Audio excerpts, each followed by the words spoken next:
Shalom, hello, and welcome to another Voices of Torah Parsha discussion.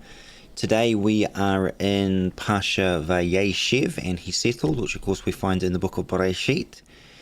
So in this Parsha, we are going to begin to journey with Yoseph. And what I would like to do today is point out something and begin to talk about the remarkable attribute that Yoseph begins to personify and is developed in the narrative that is a continuation of what we were discussing in our previous discussions, where we see Yaakov talking about, I have everything. And for me, the big question that comes out of this, what does that look like? What does it look like being someone who is able to grow in their capacity to not only know that they're connected to everything, but how they are able to administer that? Because we know with Yoseph is this amazing administrator who comes into an incredibly high level of authority and power in the kingdom of Mitzrayim, the kingdom of Egypt, second only to Pharaoh. But what I found remarkable is that we see the language of Yaakov being developed in the life of Yoseph. And so I want to talk about that. I want to look at that and begin to just really marvel at what it looks like when we live with the awareness of everything and our connection with it. So let's just quickly refresh our memories here about some of the things we talked about in the previous discussion. And when we were looking at the differences in these two statements, Yesh li Rav and Yesh li Chol. And I encourage you to go back and to refamiliarize yourself with why this is so important. But ultimately, what we have come to learn and what we are now seeing is that this is a state of being, as is this a state of being. Instead of Yesh li Rav, I have much, I have lots. Yesh li Chol, I have everything. It's a state of connection. And then it's a state of awareness of that and an ability to know that in any given moment, I have everything I need because of this profound relationship and capacity to learn to walk with Hashem. And we also learnt that how the commentators talk about the blessing of everything, and that this is the connection. This is the toldot, the connection that moves through the generations, where every generation learns the vibrant living truth of what we are actually connected to. And we see that with Avraham and Yitzhak and Yaakov, this idea of the connection of everything flows through those generations, and it shows up in the Torah. And so we saw this again in Bereshit 24:1, where it's talking about Avraham and Hashem berach, and Hashem blessed it Avraham b'chol, with everything and all things. Avraham was blessed.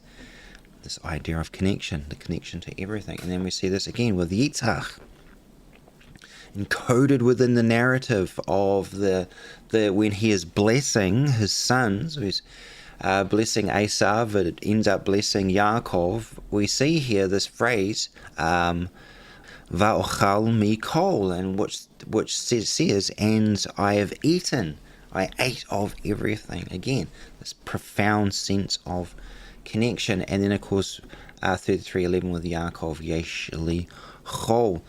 And what I found remarkable is that as I was going through the narrative of Joseph's life, these things started to show themselves. So in other words, I was more aware of them than I ever was before. In fact, I noticed them for the first time. And I want to talk about that because when we come into the beginning of this narrative with Yosef, we see a a very strange syntax in the way the sentence is being used. And of course, this is in 37 too, in the book of Bereshit. Now, when we read this in the English, I'll point this out to you, and then we'll begin to discuss, because the English just says here, these are the generations of Yaakov, and then it puts in a full stop. Now, of course, when we read the Hebrew text, we don't see punctuation marks like this. We don't see full stops. And this, of course, really brings to light and highlights the idea here that there are multiple ways of reading the Torah.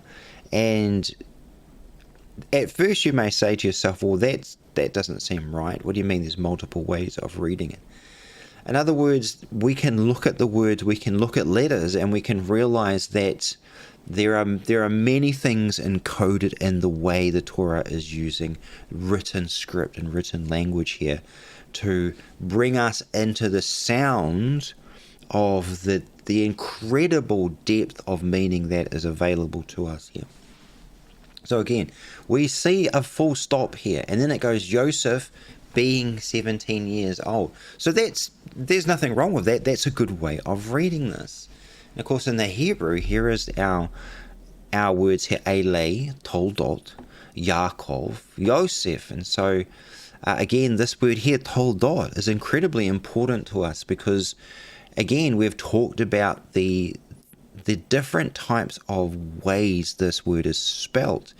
And here we see the Vav is present here, but the Vav is not present in this part. And again, we only find it spelt that way in two occasions, if you'll recall. Way back at the beginning in chapter 2, which was, these are the generations of the heavens and the earth. And then, of course, in the book of Ruth, where it talks about the generations from Perez, the son of Yehuda, all the way through to David HaMelech, David the king. And so, and again, we've talked about this. We've talked about the significance of this word toldot, that connection, our connections are profound. They're just absolutely profound. So the fact that it's here alerts us to something. But the commentators, now there's a lot of discussion here about the structure of the sentence. So in the simple, we can say, Ele Toldot, these are the generations of Yaakov. Pause. And Yosef, who was a son, and he was what? He was Shavar Azri Shana. He was 17 years old. So we are introduced to the narrative, or the narrative of Yosef begins at the age of 17. And the commentators talk about this. Why is it that the Torah here, in talking about the generations of Yaakov, only mentions Yosef? In this instance here, why doesn't it talk about all the other sons as well? Whereas, and we can say, well, Yosef here is the central character in what is about to unfold. His brothers are there, of course. We see them. We see their names. We see them take part in the narrative, but it's the journey of Yosef towards something, towards a greater capacity to function in something. And that's the remarkable thing. And this is the premise of what we want to talk about here. The journey towards a high capacity to function in something that is going to cause for life. It's going to cause and it's going to nurture. It's going to facilitate life flourishing. It's going to provide provision for the generations to come. And this is remarkable. Again, coming back to the word toldot.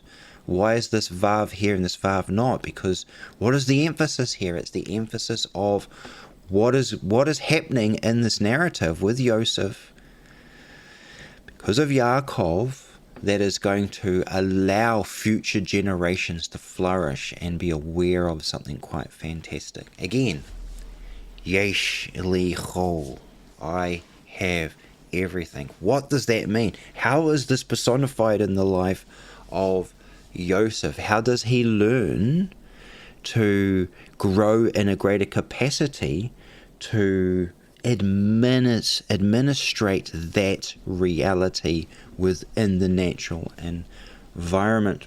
So one of the really interesting ways of reading this verse and these words here, Alei Toldot Yaakov Yosef, is to say that that these are joined together. These are the generations of Yaakov Yosef together. Then we move on to the next part.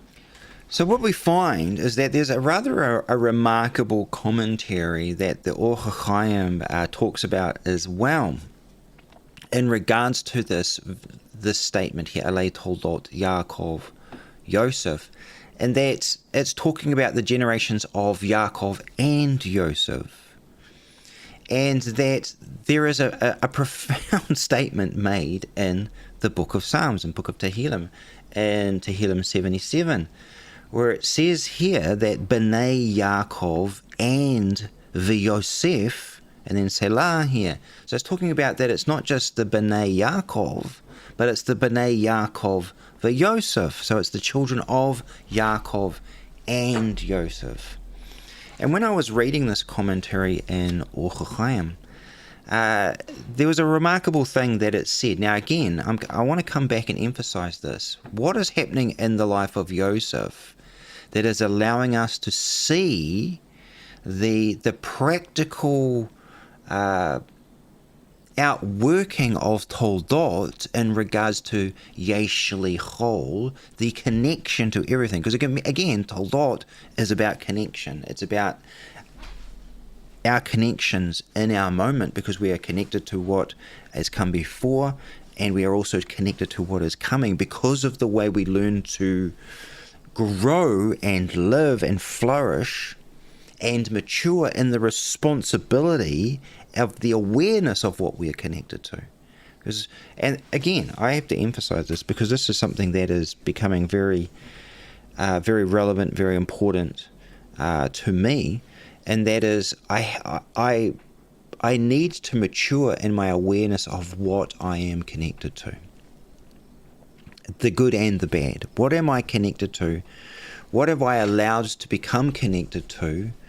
What am I unconsciously connected to? So what is my conscious and unconscious connections? Because these are the things that shape and fashion the way I move through life.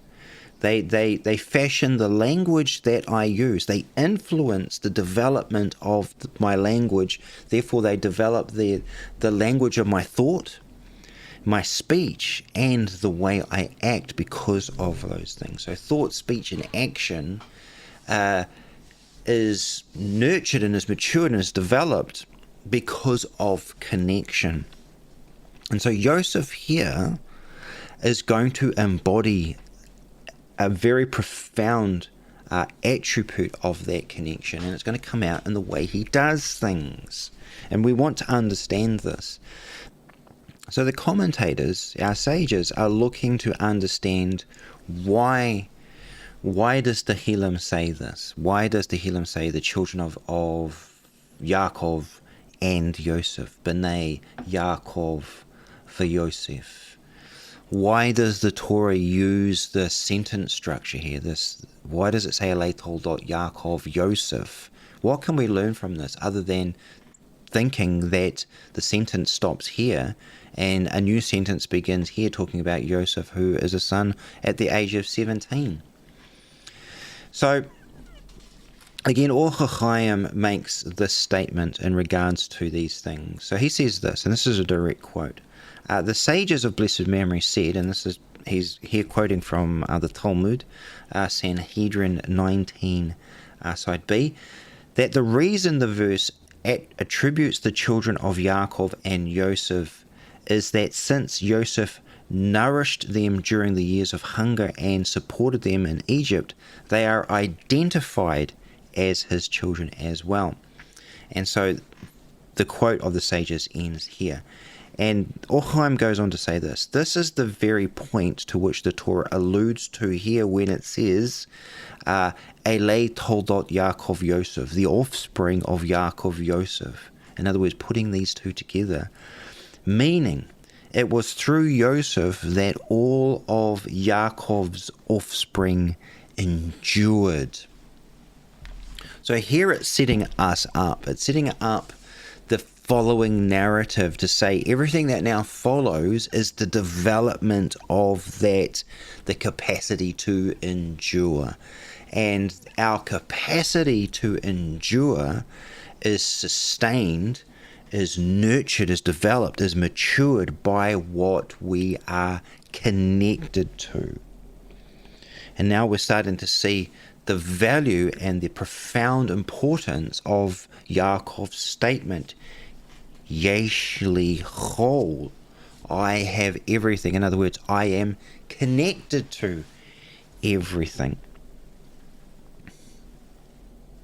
So the key to this discussion is the function of how Yoseph provided the generations with the provision that caused them to endure, and the role of Toldot with the connection to everything, And before I move on, I just want to quickly point out something to us as well, that there's a profound connection here in regards between Yaakov and Yosef, in regards to these numbers here, this age. So, Shiva Esrei Shana, so 17 years, because it was at the age of 17 that Yosef is separated from his father Yaakov, which begins basically a 22-year period of intense mourning and loss for Yaakov.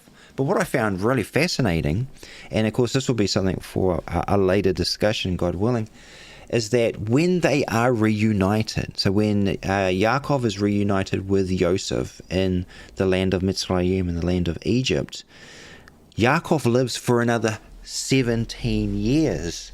So there's this remarkable symmetry going on at the beginning of this narrative and how this narrative ends and the way these two interact. It's just, there's something here quite wonderful. And there are so many important, amazing things that come out to us in the narrative and the life of Yosef, the way the Torah presents it, that are just remarkable. I'm in awe, and really just the life of Yosef, his story, the memory of him is becoming more and more real to me as I immerse myself in the living waters of the Torah here. It's quite fantastic. It's quite remarkable. Yosef, it's almost like he's becoming more alive to me. And there is something here quite remarkable as well. I just want to quickly share in regards to what you become aware of, or what I'm becoming aware of the more I do this and the more I immerse myself in the waters of Torah. And the commentators and all these things, the people, the generations, the Toldot that have gone before me, and we have the legacy of their voices with us. You start to realize something quite profound, and that while I am immersing myself in the waters of Torah, I'm learning from Yosef. I'm learning with Yosef. And this is a remarkable thing. When you are studying Rashi, when you're reading Rashi, you are studying with Rashi. It's wonderful. When I am, studying the writings of the Alter Rebbe, the Tanya, they say this, they talk about this at the beginning of the Tanya, that he says himself, when you read these things, you are reading them with me. You are with me doing these things as well. And so again, the profound sense of connection, this profound sense of connection that is developing in my awareness. So again, just to point out and re-emphasize, the thing that in particular that I am most interested in this discussion is the developmental journey of Yosef that matured his capacity to become and administrator of the provision of everything. And does the Torah point this out to us? Does it allow us to begin to come into a greater awareness of the function of these things? Because again, how do we relate to this in our generation? What can we learn here that is practically applicable to us in our lives? Because it has to be, doesn't it? We're not reading about something that is distant. We're not reading about something that was but cannot be. In other words, there's this wonderful statement in the book of Devarim, and this is quite remarkable when we begin to read these verses that we find in Devarim chapter 30, and we begin to apply this profound sense of connection. This profound sense of connection that allows us to see the journey of Yoseph in our day.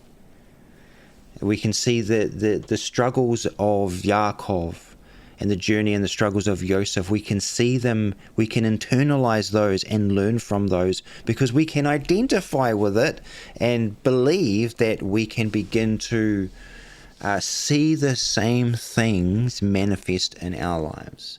Because the Torah is doing this. The Torah is doing what? Is teaching us how to live in our day, in our moment, so that we can learn today how to build the wonderful future of tomorrow. The wonderful future of tomorrow, because we are connected with what has gone before us as well. That again, let me just read you this from the book of Devarim, chapter 30. And in particular, it begins in verse 11. So verses 11 through to 14. Listen to this. This is Moshe Rabbeinu here speaking to us and teaching us. Again, we now can realize that when we are reading these, when we are learning these things, Moshe is speaking to us. We are with him. He is with us in this. We are learning from him. He is teaching us. This is why we call him Moshe Rabbeinu, Moses, our teacher. He still teaches us. He's still very much involved in our journeys as well. So for this commandment that I command you today is not too hard for you, neither is it far off. I mean, it is not in heaven that you should say, who will ascend to heaven for us and bring it to us, that we may hear it and do it. In other words, we have it right in front of us. If you have a chumash, if you have a Torah scroll, Baruch Hashem, if you have a Bible in front of you, it's there right in front. It's with you, right there, right now. Verse 13, neither is it beyond the sea that you should say, who will go over the sea for us and bring it to us, that we may hear it and do it. I love this, that we may hear it and do it. Starts repeating it. But listen to this. This is the beautiful, this is the kiss of heaven. And this we take this into what we're learning and the way we learn. But the word is very near you. It is in your mouth and in your heart, so that you can do it. So that you can do it. In other words, it's right there. It's right here, right now. It is journeying with you. It's working with you. It's nurturing you, maturing you, so that you can learn to do it. So we want to look at the life of Yoseph, and we want to say to ourselves, I have that same capacity. That can be nurtured and developed in me, because I'm aware of Yesh Li Chol, that I have everything that I could ever need or ever will need is in my hands, and I'm just learning how to mature in the use of it. It's quite wonderful stuff. So let's ask a fundamental question first then. What is Yoseph actually tasked with throughout the narrative of his life? So what is the Torah here presenting to us? What is being asked of him? Can we even ask that question? I believe yes, we can. So the first one is building the language of shalom, and ultimately the environment that facilitates shalom. We know this because the Torah tells us. Quite simply, it just points it out to us that what are the struggles of his youth? What are the things that Yaakov is trying to teach him that will facilitate and help him to build a greater future by pointing out to him his shortcomings, the things that he is struggling with. And we've talked about these things, of course, before. And so we see in 37 verses 3 and 4 that Israel loved. His father loved him more than his brothers. Okay, this causes problems. He has a robe that identifies that to his brothers, that he is valued, and he also has a position in the family higher than the rest of them. And of course this causes issues. What it does, they hated him. And here's this word here, vayishna'u. And we've seen this word before, haven't we? And what's the result of this? They could not speak peacefully to him. So in other words, there's no shalom. There's no shalom here. The words of shalom speaks of the atmosphere of shalom, the sound of shalom, which of course is indicative of the environment of shalom. What are you connected to? What are we connected to? At the moment, there is a disconnect between the environment and the atmosphere of shalom. And so what does Yaakov do? So Yaakov sends him to something. He sends them to them. And of course, again, we're not delving deeply into this, but I want, again, make you aware of this because of this fantastic word here, hineni. Hineni, here I am. I am here to observe, to listen, to sit in the sound of your voice, connect with that, so that it becomes the guiding factor in what is about to happen, what is about to come. So Yaakov sends him on a mission that he needs to learn how to develop in. And what is this? Go and see your brother. See in the English here it just says go and see if it is well. But what are we really saying here? It says et shalom. See shalom. See the shalom achicha of your brothers. And the Torah is emphasizing it here twice, for et shalom. So it's not just the shalom of his brothers, it's the shalom of what they are doing, their livelihood. So everything about their capacity to have provision from themselves and their family is tied up in their livelihood, which of course is chazon, is the flock. So there can't just be an inner peace. There has to be an external peace as well. It's not just about the peace of how I live, it's the peace of my provision as well. The thing that sustains me. So it's got to be twofold here. So Yosef has to learn how to recognize the importance of that, because if he can see the importance of it, he can see that, okay, my family has to be existing in the way we relate to each other in shalom, but the things we do, our livelihood, the very practical things of just doing life, providing for your family, providing, so you can pay the bills, have a house over your head, clothes and all these sorts of things, the very essence of being able to survive, those things have to be sustained by the environment of shalom as well. So Yosef here, at the beginning of this journey, when he is sent by his father, and I love this as well. Let me point this out to you. Who sends Yosef? Okay, because at the beginning of this narrative, we see the name Yaakov. We see the name Yaakov, don't we? So Yaakov and Yosef. But when we get a couple of verses down, we are seeing Yisrael. And what does that mean? What does that teach us?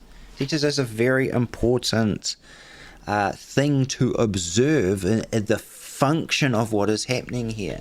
What does the name Israel signify? What is the function of this name? Again, you go back to where this name is introduced into creation, when Yaakov, it says to him, no, your name will not only be Yaakov, it's now going to become as well Israel, because you have what? Because you have wrestled, you have struggled with man and with God, and you have learnt to overcome. So this is what is sending Yoseph.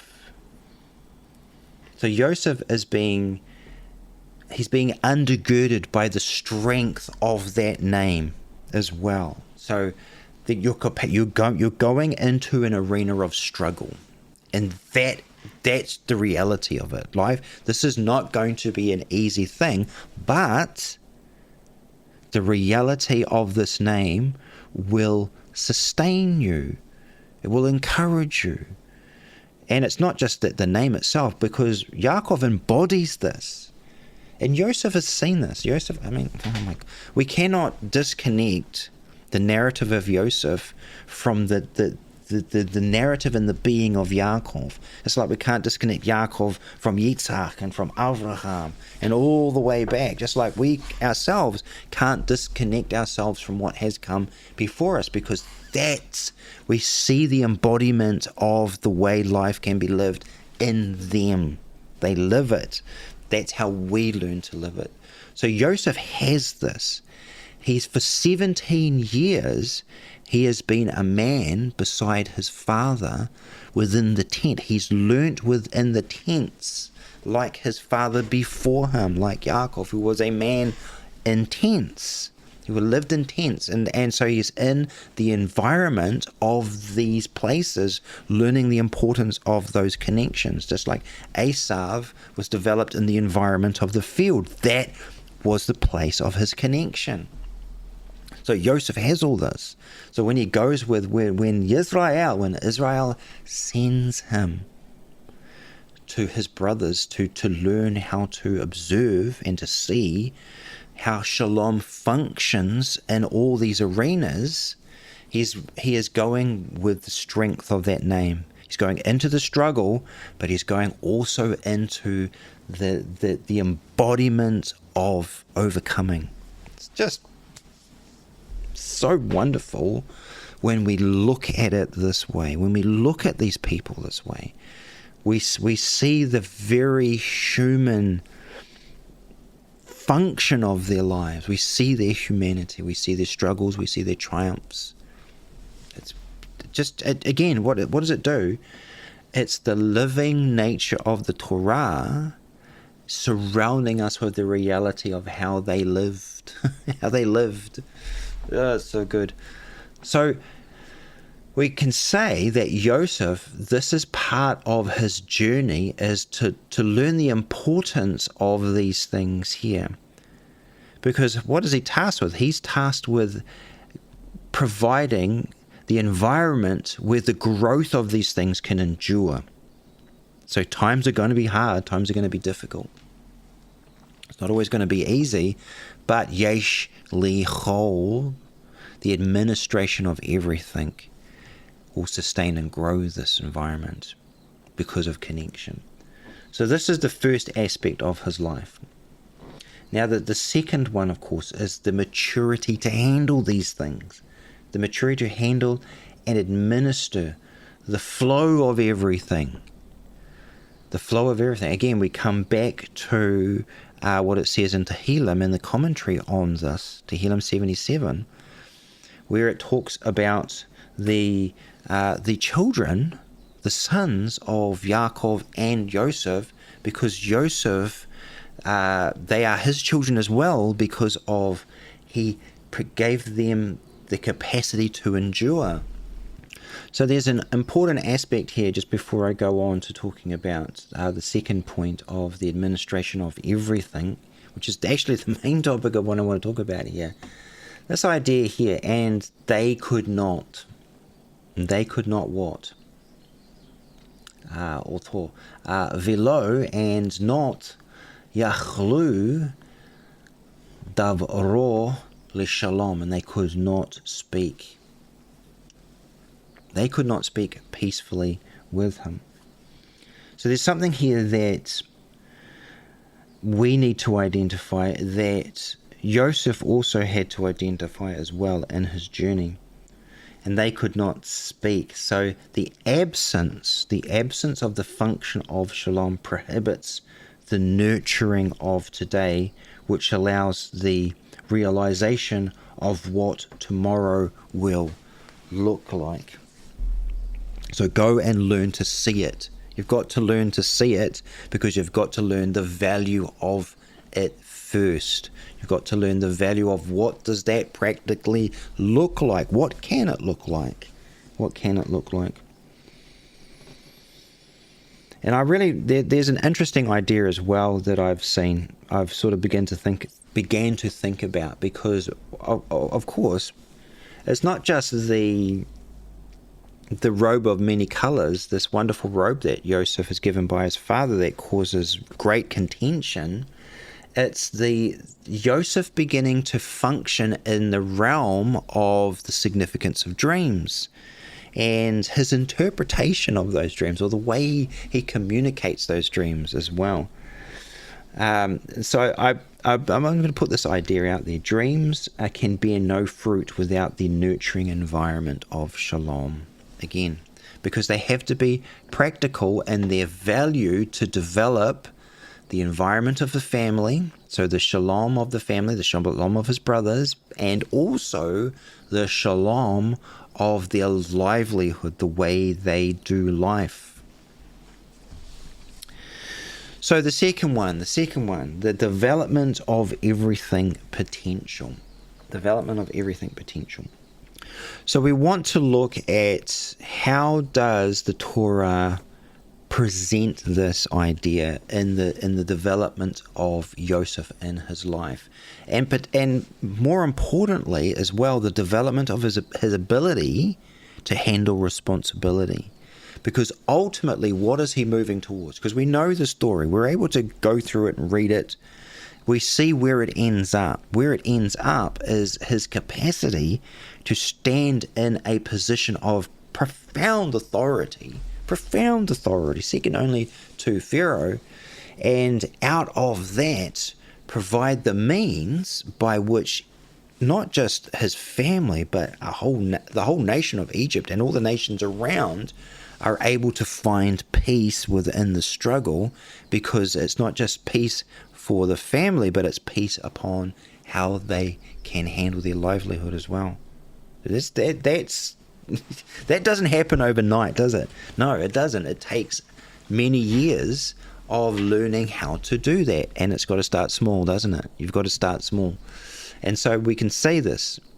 We can see the life of Yosef in his journey from when he leaves his father at the age of 17 to when Yaakov reunites with him, and we see his capacity realized, his potential realized. This is a 22 year process, and so we want to look at where this begins and how it develops, and the language, particularly the language that we find, the way that the Torah uses. So now we want to turn to chapter 39, and I want to show you some remarkable things in here that I began to see because of my awareness of Yesh Li Chol. I have everything. Does this manifest in the life of Yosef? And the answer, of course, is yes, it does. And the Torah shows this to us. So we're at the moment now where Yosef he's a slave. And he's a slave within the house of Potiphar. He's in the house of his Egyptian master, as we see here. But look at the language here, okay? So Hashem, Vayehi Hashem et Yosef. So, and they translate this as Hashem is with him. So this is the arena of becoming more. So Yosef is becoming more because Hashem is connected with him. And he is very successful. He's Mazleach, Very successful. So he becomes an ish masleach. He becomes a successful man. And all this is happening in an environment, and this is the environment of his Egyptian master, and he's in his master's house, okay?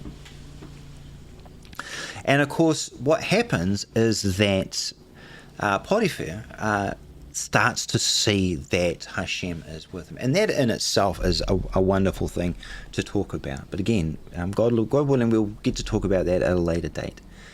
But the important thing here is that Potiphar, his master, sees this. He sees that Ki Hashem, or Torah, is with him. Now look, V'chol asher hu, or say, in everything, with all that he is doing, all that he is building. I mean, this is the word asah. This is the root to build. So again, what does that mean? It's taking everything that already exists and utilizing it to create more. So Hashem is in these things, all the things that he's doing. He is what? He's matzleach. He is successful. But this is the important thing here. This is the really important thing here. It's biyado. It's in his hand. So whatever comes into the hand of Yosef, something is occurring that is causing a potential to be realized in an observable fashion. And it's obviously quite fantastic, and it's quite amazing, because the response of Potiphar is that he's like, "Oh, this is pretty amazing. I have struck gold here. I have hit the jackpot. I've acquired a slave for myself who is able to cause my increase to be observably amazing." You know, so things are starting to increase. And what boss, what employer, what master doesn't want to see this? And but credit must be given to Potiphar here, because he is able to facilitate the development and the growth of Yosef here by giving him more responsibility. And of course, Yosef thrives in this. He thrives in more, or everything being put in his hand. And this is the important verse here, because I saw this for the first time, and I noticed and I realized, what am I looking at here? I'm looking at the language of yesh li chol. So Yosef is he finds what? He finds favor. He finds chen in the eyes of his master, of Potiphar. And so what happens? He becomes an overseer. Everything that's in his house is what put into, again, emphasizing here, biyado, into his hand. But this to me is remarkable to see this here. V'chol yesh lo. And so again, it's not in the same order as we see when it's yesh li chol, but it's here, and so it's telling us something. Now, what I want to point out to us as well is, what is the significance of this in regards to Yosef having seen this before? Because again, remember I said earlier, it's the awareness of our connection to those who teach us, those we have seen this embodied and outworked in others, those who are before us. And in this instance, of course, Yosef saw this. He was an eyewitness to the reunion between Yaakov and his brother Esau. He was right there. The Torah says this explicitly, that Yosef comes up. He's the last to come up with Rachel. They are standing there when Esau is saying, "Who are these people?" And he would have heard his father say, "Yesh li chol." I have everything. And so he would have learnt in that moment the importance and the significance of those words, and then seen it played out from there going forward. And so this is the profound witness of just how much Yosef is connected to the reality of this. Because it turns up so many times in these verses.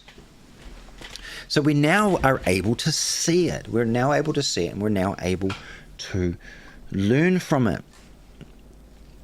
See, in verse 5, and to me this is really the important verse here, we see the language of it twice. So here we first see it in verse 4, V'chol yishlo, and everything that he had, so everything that was Potiphar's now comes into the hand. So he's Natan Beyado, he's giving it into the hand of Yosef. And then we see here, from that time he made him an overseer in his house, over all. So here we call Asher Yeshlo, over all that he had.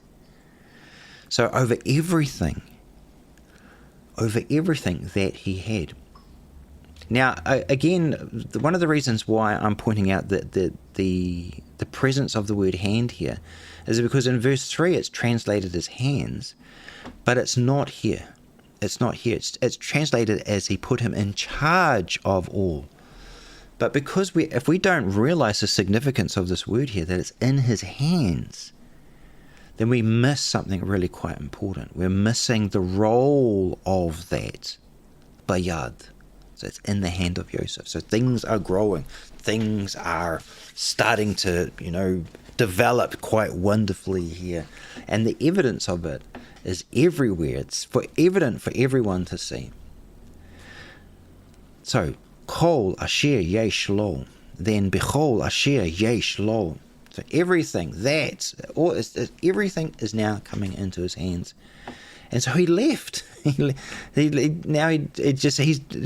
is at the Potiphar now is at the point where he's like, I actually don't have to do anything. Things are that good now. Things are that good for me. It's like the ultimate business plan, I build up a business, I build up a house, I labor over it, and then someone comes along into my service, I employ them, and now I can just give them responsibility of everything, and I can basically retire. I can go into a life of luxury. This is basically what Potiphar does here. He has, of course, his royal commitments, but his house he does not have to worry about anymore. So he leaves everything in Joseph's hand. Again, in Joseph's charge, in Joseph's hand. Now this verse 5 here is really quite amazing, quite important. And I just want to quickly as well point out to us some of the amazing things that are being said here as well. So the English translation is telling us the blessing of Hashem was on all that he had. Okay, in house and in field. So this is where we see Kol Asher Yeshlo. So we see this twice in here. This is very significant. But remember what I said earlier. So Yosef has to learn how to see shalom in two arenas. It's not just, it's in the lives of the people. So it's the well-being of their inner being. It's the well-being of them, the essence of who they are. It's like the well-being of their nefesh, the well-being of their soul. But it also, you can't have that without the well-being of your livelihood here. So look what it's saying here. It says on all that he had in Bavet and Basadeh, in the field. Where is the environment of our livelihood take place? And this is quite wonderfully delicious and fantastic. So it's got to be, so the arena of our connections are both in our house and in the field. Now we could say here quite an amazing thing, is that Yosef was learning how to combine the attributes, the best of the attributes of who Yaakov was and who Esav was. So Yaakov is he's a man of the tents. He's like a man of the house. Within the house, he operates and he learns how to make that succeed to its absolute best. But Esav is a man of the field, and he's extremely successful in the field. A skilled hunter, the Torah calls him. So everything about the field, he is able to maximize the potential of his action there. And Yaakov is able to maximize the potential of his action within the house, within the tent. And we see that he does also learn how to do that in the field as well, with the flocks and everything. But the combining of the two, there's something incredibly significant about that. And there's some very deep Kabbalistic commentaries on that. Ultimately, it's that Esav and Yaakov, what they do together is so much more significantly impactful than what they would do separate. And that there was supposed to be a joining of the two. There's supposed to be a joining of the two when they re-met. And again, there's a lot of deep commentary on this. We're not talking about that today. But I think this is, again, point out to us the significance of this within the house and within the field. The administration, Yoseph is learning how to administrate both environments. Because again, his father has sent him on a journey, the journey of being able to see shalom here and shalom there. So shalom with people here, shalom with people there, and everything that they are connected to. And also again, just to me, the significance of the hand as well, and what Pharaoh says. So this is going into the next parsha. This is jumping ahead a bit, but there is something quite remarkable that is happening here that is a rather interestingly and quite deep connection with the reality of we have to learn how to our capacity to do, or our capacity to know, to have understanding, to have knowledge, is because we understand what's in our hand and how to maximize its potential. Because Pharaoh says to Yosef here something quite remarkable. And of course, this is after the narrative of the dreams and the interpretation of the dream. And again, Pharaoh recognizes what's standing in front of him. It's like the ultimate. I can see something that's going to work really well in my favor. These people are able to recognize this. They see a good thing when it stands in front of them, but they see how that thing will be good for them. And this is exactly what Pharaoh is doing here. He's not thinking about so much the nation, everything. He is. We've got to give him some credit here, but he's also thinking about, man, this is going to go really well for me. In other words, I don't have to be responsible for this, so if it all goes wrong, they've got someone to blame, the ultimate politician. But he says this word here, chodia. So the English translation here is doing something interesting, which really we lose a lot in this translation. So when it says here, since God has shown you, all right, who's doing the showing here? So Pharaoh is using this name, or the Torah here is telling us that he is using the name Elohim. He's not using the term Hashem. But the word here that's shown is this word here, chodia. And at the root of this word is what's really important. It's yada, which means to know, In other words, the translation is losing the journey to here when it says this. God has shown you all of this. In other words, has God shown you how to interpret dreams? No, it's not it at all. That's part of it. But the bigger picture is God has shown you how to do what? How to yesh li chol. How to see and understand and know the connection of everything. And what I find quite remarkable as well, because this word here is what we call a hefil construct, so it's causative. So Elohim here has caused you to know something. How has he done that? Well, what has he done is he's put things in his hand. In other words, he's taught him, he's learned how to be responsible because things are put into his hand. Now, right, how can we say this? Of course, because we see it in the journey. We see here, beyado is in his hands. Beyado, it's in his hands. Beyad, it's in the hand of Yosef. Okay? Now, this word here, yad, is all we have to do is put the letter ayin on the end of this, and we have yada, which means to know. So when we see this here, the important thing here is the yod is hidden here. So this is what we call a weak verb, and that the yod is disappeared in this verb conjugation, in this he feel conjugation. It's almost interesting. You could say that it's moved here, but it's yod dalet ayin. So that's the root of this word yada, which means, I mean, you can talk about to notice, to know, to learn, to perceive, but there's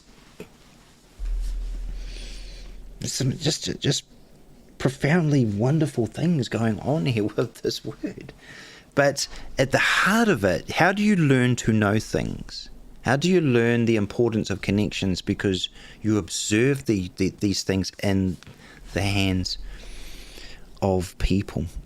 So the story of Yosef is a journey towards the administration of everything. And again, we see this here because we can now see the profound connection in the use of language. Kol asher yesh lo, bechol asher yesh lo, yesh li chol. It's there. The words are there. The language is there. Again, what the connections allow us to, or develop the language that we move through with. We move with through life. And Yosef is doing this here. The Torah is presenting this to us. That there is something profound that moves with Yosef because of the provision of the name of Yisrael. The way he is sent is so important and vital to us. The way he is sent. So we see the word for hand, yad, used 3 times for the house of Potiphar, and then re-emphasized by Pharaoh. It's interesting as well. You notice, go and have a look at this in chapter 39, verses 12 to 13. We notice that the wife of Potiphar, Potiphar, uses whatever is in her hand for self-advancement and slander. Of course, she's got Joseph's garment in her hand. So what we see in 39:22, while Yosef is in prison, again, the language again, it's important to see the language. The prince of the prison put everything in Joseph's hand as well. So we can see that in 3 environments, Yosef excelled in administering everything that was placed in his hand. So the connection of everything manifests itself because it's in the hands of people. And this is vitally important to us. It's the hand of man in the hand of God. The hand of God in the hand of man. This is wonderful partnership. It's not enough to just say it, but we also have to see it working. We have to see it working. And this is why this profound idea and challenge I have this Torah cycle is to see the practical implications of these things. And Yosef, my gosh, he embodies these things. He embodies the action of everything manifesting in the hand of a person. And so we can learn and we can be inspired that we too can learn how to do the same thing. It's not to say that we're going to be exactly like Yosef, but whatever comes into our hand becomes connected with everything. So it can thrive, it can flourish, and we can learn to expect that. We can learn to expect that the journey and the struggle of life is going to teach us how to find, to see, and to express and to build the environment of shalom that allows these things to manifest in our hands. So again, I'll come back to these verses and the presence of the word hand here, as well as v'chol yesh lo.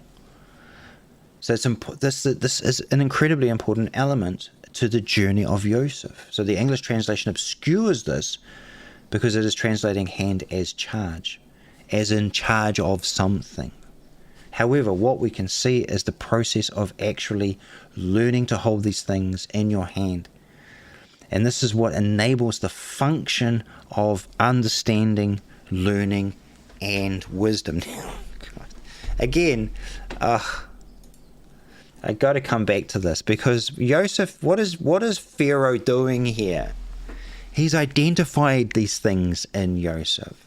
So let me again say this. Let me again restate this, and then point it out to you how this shows this instance. Because what we're trying to do is we're trying to look at the life of Yosef and see how these things manifest in the way he lives. How does he embody the mindset of Yeshlichol because of the way he handles himself and learns how to handle everything that's put in his hand to become an administrator of that heavenly voice, Yeshlichol. So what we see in this process of actually learning to hold things in your hand is what enables the function of understanding, knowing, and wisdom. And of course we have this here. Chodaya. This is knowing. This is yada. This is what it means to know. Then we have the word here, binah, which means to have understanding. And then of course we have here this word here, chacham, which means to be wise, which is chokhmah, wisdom. So in this verse here, Pharaoh has identified that these three things are embodied in the life of Yosef. The way he lives and the way he acts. Chokhmah, binah, and da'at. Wisdom, understanding, and knowledge. So this plays out in the words of Pharaoh, who recognizes that Yosef has acquired the capacity to observe and activate action in the way he thinks, speaks, and acts.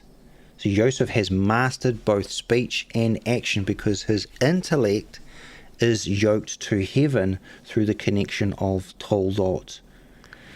This is how his administrative genius builds and connects his today with the generations to come. In other words, what's coming has to be able to endure because of these things. Because of these things. And again, there are just so many wonderful things about the life of Yosef that we are seeing here, that we are learning to wrestle with ourselves, to not only just be amazed and celebrate the life of Yosef, but also to celebrate the connection we have with that life because of our connection with the living waters of the Torah, and how this inspires us and how we can learn, and in our learning we can build. Quite wonderful. Quite wonderful. How wonderful is his Torah to us. Shalom, shalom.